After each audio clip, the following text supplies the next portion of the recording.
मसीह यीशु के नाम में आप सबकी सलामती हो। आज हम कलाम मुकद्दस में से पढ़ेंगे खरूज 28 बाब।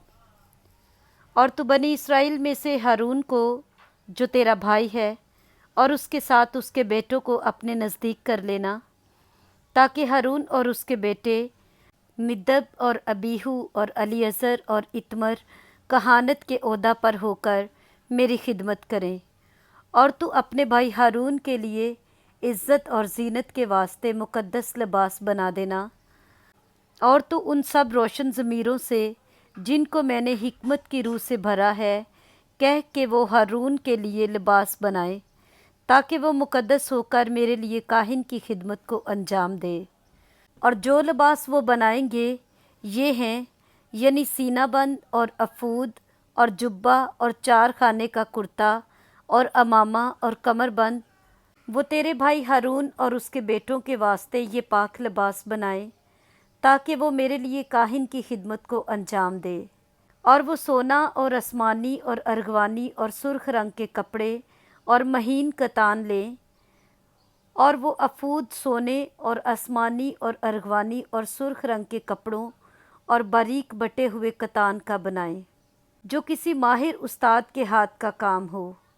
और वो इस तरह से जोड़ा जाए कि उसके दोनों मुंडों के सिरे आपस में मिला दिए जाएं, और उसके ऊपर जो कारीगरी से बुना हुआ पटका उसके बांधने के लिए होगा, उस पर अफूद की तरह काम हो।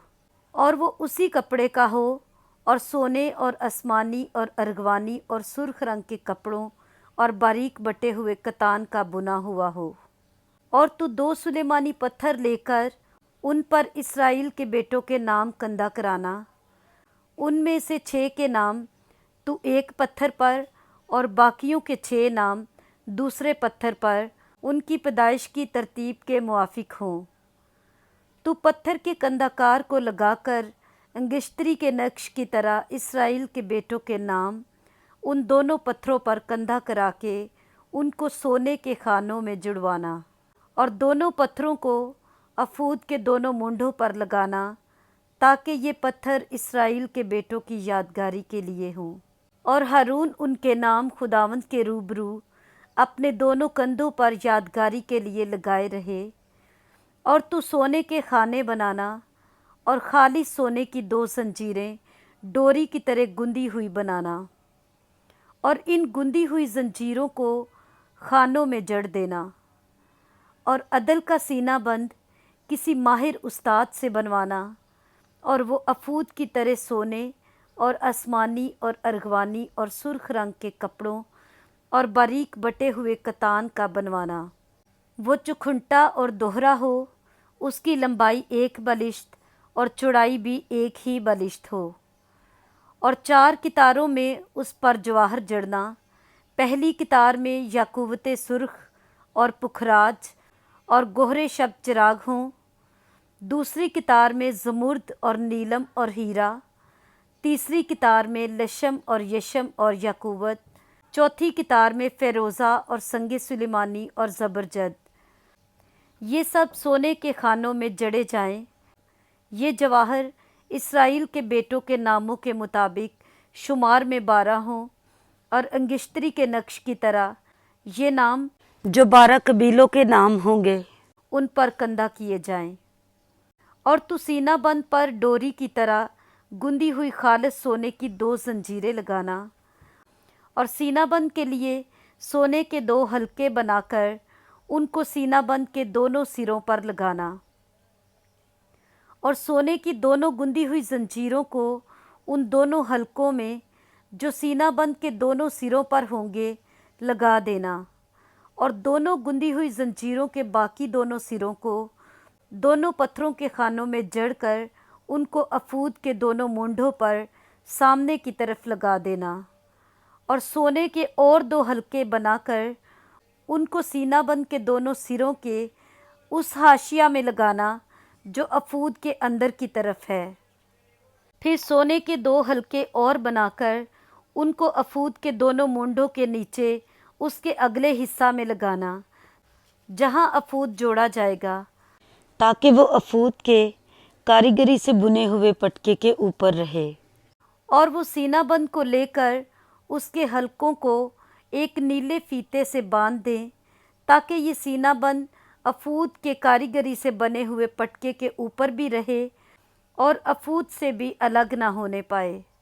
اور ہارون اسرائیل کے بیٹوں کے نام عدل کے سینہ بند پر اپنے سینہ پر پاک مقام میں داخل ہونے کے وقت خداوند کے روبرو لگائے رہے تاکہ ہمیشہ ان کی یادگاری ہوا کرے۔ اور تو عدل کے سینہ بند میں اریم اور تمیم کو رکھنا، اور جب ہارون خداوند کے حضور جائے تو یہ اس کے دل کے اوپر ہوں۔ یوں ہارون بنی اسرائیل کے فیصلہ کو اپنے دل کے اوپر خداوند کے روبرو ہمیشہ لیے رہے گا۔ اور تو افود کا جبہ بالکل آسمانی رنگ کا بنانا، اور اس کا گریبان بیچ میں ہو اور زرہ کے گریبان کی طرح اس کے گریبان کے گردا گرد بنی ہوئی گوٹ ہو تاکہ وہ پھٹنے نہ پائے۔ اور اس کے دامن کے گھیر میں چاروں طرف آسمانی، ارغوانی اور سرخ رنگ کے انار بنانا، اور ان کے درمیان چاروں طرف سونے کی گھنٹیاں لگانا، یعنی جبہ کے دامن کے پورے گھیر میں ایک سونے کی گھنٹی ہو اور اس کے بعد انار، پھر ایک سونے کی گھنٹی ہو اور اس کے بعد انار۔ اس جبہ کو ہارون خدمت کے وقت پہنا کرے تاکہ جب جب وہ پاک مقام کے اندر خداوند کے حضور جایا کرے یا وہاں سے نکلے تو اس کی آواز سنائی دے، تا ایسا نہ ہو کہ وہ مر جائے۔ اور تو خالص سونے کا ایک پتھر بنا کر اس پر انگشتری کے نقش کی طرح یہ کندھا کرانا خداوند کے لیے مقدس، اور اسے نیلے فیتے سے باندھنا تاکہ وہ امامہ پر یعنی امامہ کے سامنے کے حصہ پر ہو، اور یہ ہارون کی پیشانی پر رہے تاکہ جو کچھ بنی اسرائیل اپنے پاک ہدیوں کے ذریعہ سے مقدس ٹھہرائیں، ان مقدس ٹھہرائی ہوئی چیزوں کی بدی ہارون اٹھائے، اور یہ اس کی پیشانی پر ہمیشہ رہے تاکہ وہ خداوند کے حضور مقبول ہوں۔ اور کرتا باریک کتان کا بنا ہوا اور 4 خانے کا ہو، اور امامہ بھی باریک کتان ہی کا بنانا، اور ایک کمر بند بنانا جس پر بیل بوٹے کڑے ہوں، اور ہارون کے بیٹوں کے لیے کرتے بنانا، اور عزت اور زینت کے واسطے ان کے لیے کمر بند اور پگڑیاں بنانا۔ اور تو یہ سب اپنے بھائی ہارون اور اس کے ساتھ اس کے بیٹوں کو پہنانا، اور ان کو مسح اور مخصوص اور مقدس کرنا تاکہ وہ سب میرے لیے کاہن کی خدمت کو انجام دیں۔ اور تو ان کے لیے کتان کے پجامے بنا دینا تاکہ ان کا بدن ڈھکا رہے، یہ کمر سے ران تک کے ہوں۔ اور ہارون اور اس کے بیٹے جب جب خیمہ اجتماع میں داخل ہوں یا خدمت کرنے کو پاک مکان کے اندر قربان گاہ کے نزدیک جائیں، ان کو پہنا کریں، تا ایسا نہ ہو کہ گناہ گار ٹھہریں اور مر جائیں۔ یہ دستور العمل اس کے اور اس کی نسل کے لیے ہمیشہ رہے گا۔ آمین۔ پاک کلام کے پڑھے اور سنے جانے پر خداوند کی برکت ہو۔ آمین۔